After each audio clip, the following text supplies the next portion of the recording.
പ്രഭാതി അമ്മ, ഈ ഇതുവരെ ജീവിതത്തിൽ മന്ത്രിമാരാരെങ്കിലും നേരിട്ട് വിളിച്ച് അഭിനന്ദിക്കുന്ന ഒരു അനുഭവം ഉണ്ടായിട്ടുണ്ടോ? ഇതാദ്യമായിട്ടാണോ? ഞാനില്ല ഇല്ല ഇല്ല ഇല്ല ഇല്ല നമ്മളെ നമ്മൾ പണ്ട് ഈ പൊളിറ്റിക്സിൽ വർക്ക് ചെയ്തപ്പോൾ KR ഗൗരിയമ്മയൊക്കെ നമ്മൾ ഒന്നിച്ച് വർക്ക് ചെയ്താണ്. അപ്പോൾ ഗൗരിയമ്മേൻ്റെ കൂടെ വർക്ക് ചെയ്യാനുള്ളൊരു സന്ദർഭം എനിക്ക് സന്ദർഭമല്ല രാഷ്ട്രീയത്തിൽ ഗൗരിയമ്മയ്ക്കൊപ്പം വർക്ക് ചെയ്തിട്ടുണ്ട്. അതെ, അതാണ് അവരായിരുന്നു എൻ്റെ കുറേ കാലത്തെ സ്റ്റാറ്റസ് പ്രൊഫൈൽ അവരെ ഫോട്ടോ ആയിരുന്നു. പിന്നെ എൻ്റെ അമ്മ മരിച്ചതിന് ശേഷമാണ് ഞാനത് മാറ്റിയത്. അപ്പോൾ പലപ്പോഴും എന്നോട് ചോദിച്ചിട്ടുണ്ട് ഇതെന്താ ഗൗരിയമ്മയുടെ ഫോട്ടോ ഇട്ടത്. അപ്പോൾ ഞാൻ തന്നെയാണോ?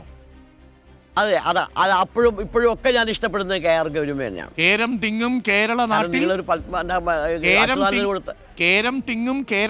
ഗൗരി ഭരിച്ചിടുന്ന മുദ്രാക്കം വിളിച്ചിട്ട് അവരെ നിങ്ങൾ കാല് വാരിയ ടീമാണ്. അതൊക്കെ ഓർമ്മയിലുണ്ട് അല്ലേ? നമുക്കറിയാം, നമ്മൾ ഇതിലുണ്ടായിരുന്നു. ഓർമ്മയിലല്ല, ഞാനൊക്കെ അന്നേരം ഉണ്ട്, അവിടെ ഉണ്ട്. തിരുവനന്തപുരത്ത് ഞാൻ ഇവിടുത്തെ കോഴിക്കോട് MLA എന്ന് പറയുന്നത് മേപ്പയൂര് എനിക്ക് അവരെ കൂടെ ഞാൻ അവിടെ രാത്രി ഉണ്ടായിരുന്നു. ആ സന്ദർഭത്തിൽ മാധ്യമമില്ല, ഈ പിന്നെ പത്രം, പിന്നെ അതുകൊണ്ടല്ലേ ഈ ശബ്ദം ഇങ്ങനെ കിട്ടിയത്. ഇത്രയും ഇപ്പോഴും എങ്ങനെയാ രാഷ്ട്രീയ നിലപാട്? ഗൗരിയമ്മ പിന്നീട് പാർട്ടി വിട്ടുപോയി, പിന്നീട് വീണ്ടും തിരികെ ഇടതുപക്ഷത്തിനോടൊപ്പം ചേർന്നു. അതൊക്കെ അവിടെ നടന്നു. പക്ഷേ എന്നിട്ട് അവരോട് നീതികേടല്ലേ കാണിച്ചത്? നിങ്ങളൊരു റെക്കമെൻഡേഷൻ കൊടുത്തോ? അച്യുതാനന്ദന് ഇപ്പം കൊടുത്തു.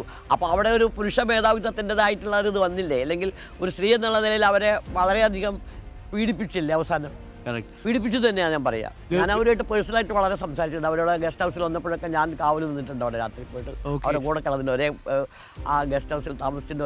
ഒരേ ഭക്ഷണം ഞങ്ങൾ കഴിച്ചിട്ടുണ്ട്.